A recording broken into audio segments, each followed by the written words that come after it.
A little journey through Rome and the Lenten station churches. On the Tuesday of week 1 of Lent, the church is Sant Anastasia. Anastasia, again, one of those saints listed in the Roman canon, the Eucharistic Prayer 1. An ancient church, 4th century, just as you rise up the Palatine Hill. It's there, it's only about 100 yards from the Circus Maximus. I imagine that the roar of the crowd, that circus that held 200,000 people, they say, would have been incredible in those days. And then in the church, just a stone's throw from the circus.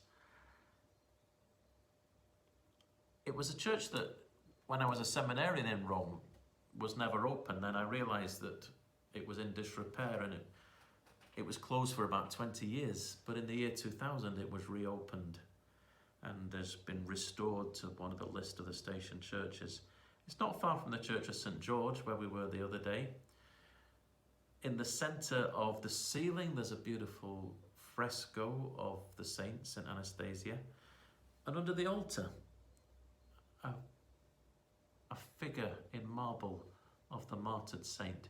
We believe Anastasia was martyred actually in Serbia. She's very revered in that country.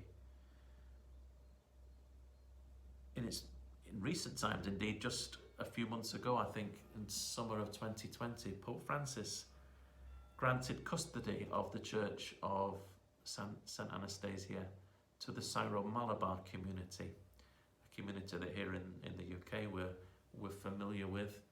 They've had their own cathedral granted in Preston. It's and in Rome they now have this church as the centre for their worship and their celebration of Mass in their own right, but in communion with the Church of Rome. On the Wednesday of week 1 of Lent, the church is the beautiful papal basilica Santa Maria Maggiore. St Mary Major's is top of the list of so many people. If you ask them what their favourite church is in Rome, many people would say Santa Maria Maggiore, a church of beauty and wonder and great presence on top of the Esquiline Hill. The ancient story of Our Lady of the Snows, Pope Liberius in the 4th century having a dream to build a basilica on wherever snow fell in Rome, and on 5th of August he awoke to find snow on top of the Esquiline Hill and dedicated this basilica to our Blessed Mother. It's had many renovations over the years, but some of it's going back to the 5th century. Some of the mosaics around the apse are incredibly beautiful and detailed about some of the biblical events.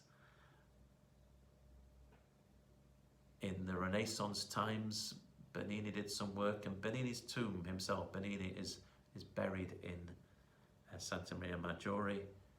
There's the 8th century icon of Our Lady, Health of the Roman People, Salus Populi Romani, the icon that Pope Francis goes to visit.